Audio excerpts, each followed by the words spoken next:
Hello friends, आज की कहानी है लालची देवरानी। एक समय की बात है, एक गांव में कुशल परिवार रहता था। उस परिवार में सुधा नाम की एक वृद्ध महिला रहती थी। सुधा जी के 2 बेटे और बहुएं थी जो उनके साथ ही रहती थी। बड़े बेटे अशोक की पत्नी नम्रता संस्कारी और सर्वगुण संपन्न थी। वहीं छोटे बेटे की पत्नी अनन्या बहुत तेज तर्रार और चालाक थी। एक बार की बात है, सुधा जी और नम्रता ने बहुत सारे लड्डू बनाए और रसोई में रख दिए। सुधा जी ने अपनी बहू से कहा, मैं किसी काम से मिश्रा जी के घर जा रही हूँ, तुम थोड़ी देर बाद लड्डू डिब्बे में रख देना। यह कहकर सुधा जी बाहर चली जाती हैं और नम्रता अपने बेटे की आवाज़ सुनकर अपने बेटे को देखने चली जाती है। तभी अनन्या रसोई में आती है और शुद्ध देसी घी के लड्डू देखकर उसके मुंह में पानी आ जाता है और एक लड्डू खा लेती है। अनन्या मन ही मन सोचती है, वाह, इतने स्वादिष्ट लड्डू तो मैंने आज तक नहीं खाए। एक काम करती हूँ, सारे लड्डू डिब्बे में रख लेती हूँ और एक प्लेट में ही छोड़ दूंगी, ताकि किसी को मुझ पर शक भी नहीं होगा और मैं आराम से खा पाऊंगी।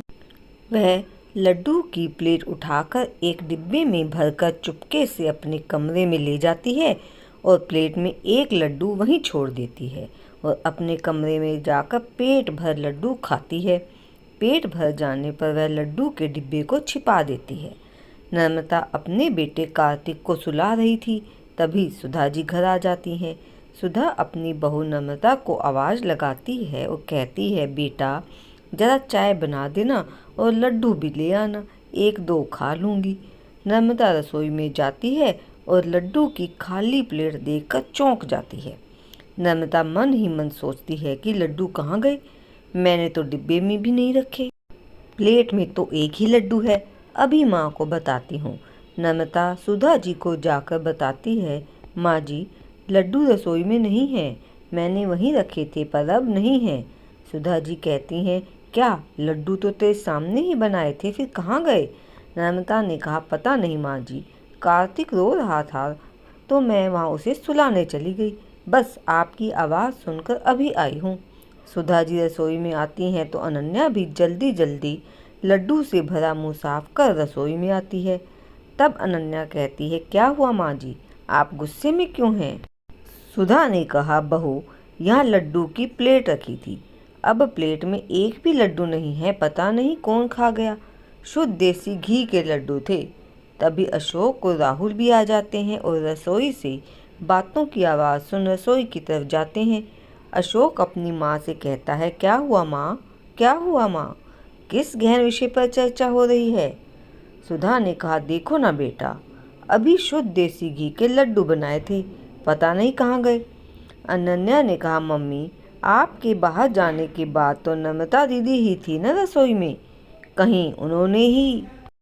नम्रता ने कहा, अनन्या, यह क्या बोल रही हो तुम, मैं तो कार्तिक के पास थी। सुधा जी और घर के सभी लोग अनन्या की बात पर विश्वास कर लेते हैं और नम्रता के खिलाफ हो जाते हैं। सभी नम्रता को खूब सुनाते हैं तो वह रोने लगती है। अनन्या मन ही मन सोचती है कि इन लोगों को बेवकूफ़ बनाना कितना आसान है। कुछ दिन बाद सुधा जी काजू और बादाम खरीद कर लाती हैं और नम्रता को संभाल कर रखने के लिए कहती हैं। नम्रता काजू और बादाम के डिब्बे को अलमारी में रख देती है। अनन्या काजू बादाम के डिब्बे देख लेती है और रोज मुट्ठी भर काजू बादाम खाती रहती है, जिससे एक हफ्ते में ही काजू बादाम खत्म हो जाते हैं। सुधा जी ने नम्रता से कहा, तुझे काजू बादाम लाकर दिए थे, तू तो दिखा भी नहीं रही, कहाँ रख दिए, हमें भी तो दिखा, हम भी दर्शन कर ले, या मंदिर में रखकर पूजा ही करेगी? नम्रता ने कहा, जी माँ, अलमारी में रखे हैं, अभी लेकर आती हूँ। यह कहकर नम्रता रसोई में जाती है और काजू बादाम का डिब्बा निकालती है, पर डिब्बे में तो काजू बादाम ना के बराबर थे। यह देख नम्रता चौंक जाती है और रोने लगती है। नम्रता के रोने की आवाज़ सुन सुधा जी और घर के सभी सदस्य रसोई में आते हैं। नम्रता को रोता देख सुधा जी बोलती हैं, अरे क्या हुआ, रो क्यों रही हो? माँ जी, काजू बादाम का डिब्बा यहीं रखा था, पता नहीं कहाँ गया। सुधा जी ने कहा, क्या अभी तो लाई थी काजू बादाम का डिब्बा, खत्म भी हो गया। अनन्या अपनी चोरी छिपाने के लिए नम्रता पर इल्ज़ाम लगाती है और कहती है, दीदी खाना है तो खाइए, पर इस तरह चोरी करना ठीक नहीं।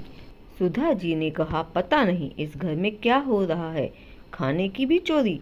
अरे बहू, थोड़ा बहुत दूसरों को भी चखा दिया करो, इस घर में और भी लोग रहते हैं। यह बोलकर सभी लोग चले जाते हैं और नम्रता रोने लगती है। कुछ दिन बाद अनन्या की दोस्त रिया का फ़ोन आता है और रिया अनन्या को कहती है, मैं कल शॉपिंग के लिए जा रही हूँ, क्या तुम मेरे साथ चलोगी? अनन्या हाँ कह देती है। अनन्या मन ही मन सोचती है कि मैंने हाँ तो कह दिया, पर पैसे कहाँ से लाऊंगी? बाहर जाने का मतलब पैसों का खर्च होना। अब अनन्या पैसों की जुगाड़ में लगी है।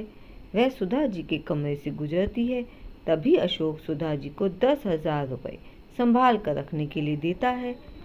तभी रात को अनन्या सुधा जी के कमरे में जाती है और 10,000 के नोटों की गड्डी चुरा लेती है। सुबह होते ही अशोक अपनी माँ के पास जाता है और कहता है, माँ, जो 10,000 रुपये मैंने तुम्हें दिए थे वह देना, दोस्त को वापस करने हैं, वह लेने आ रहा है। सुधा जी कमरे में पैसे लेने जाती हैं। जैसे ही अलमारी को खोलती हैं तो पैसे कहीं नहीं मिलते। सुधा जी चिल्लाती हैं। चिल्लाने की आवाज़ सुनकर घर के सभी सदस्य सुधा जी के कमरे में जाते हैं। अशोक कहता है, क्या हुआ माँ, आप चिल्ला क्यों रही हो, इतनी घबराई हुई क्यों हो? सुधा जी ने कहा, मैंने 10,000 रुपये यहीं रखे थे, अब नहीं है, पता नहीं कहाँ चले गए। नहीं है मतलब? माँ, वह पैसे मेरे दोस्त के थे, वह लेने आने वाला है, मैं कहाँ से ला कर दूँगा उसे?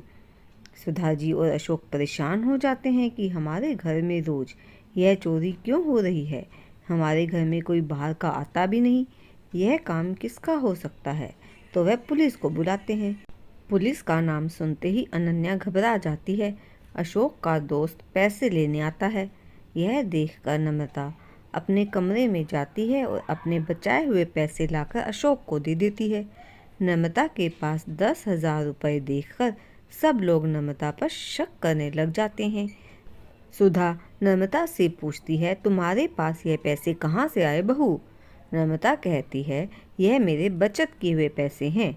बचत किए हुए या फिर चुराए हुए? सच सच बता दे बहू। अनन्या की जान में जान आई। वह भी नम्रता से कहने लगी, अपने ही घर में चोरी की दीदी, हद हो गई, यह बातें आपको शोभा नहीं देती। तभी पुलिस आ जाती है। पुलिस को देखकर अनन्या घबरा जाती है। पुलिस नम्रता से पूछताछ करती है तो नम्रता बेगुनाह साबित होती है। पुलिस जब घर में एक एक कमरे की तलाशी लेती है तो अनन्या घबरा जाती है, क्योंकि अब पुलिस अनन्या के कमरे की तलाशी ले रही थी।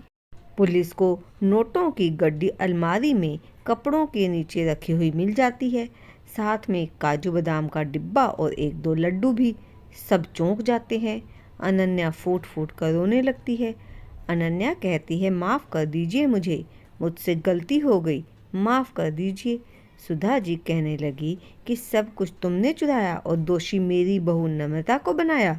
अनन्या रोने लगती है और नम्रता से भी माफ़ी मांगती है। नम्रता कहती है, कोई बात नहीं अनन्या, तुम्हें इस घर में चोरी करने की कोई ज़रूरत नहीं, तुम्हें कुछ भी चाहिए तो तुम हम सब से कह सकती हो, तुम्हारी एक गलती ने तुम्हें कितनी बड़ी मुसीबत में डाल दिया। अनन्या सबसे माफ़ी मांगती है और आगे से ऐसा कभी ना करने का वचन देती है। नम्रता अनन्या को गले लगाती है और सुधा जी नम्रता से माफ़ी मांगती हैं। नम्रता सबको माफ़ कर देती है और सब खुशी खुशी रहने लगते हैं।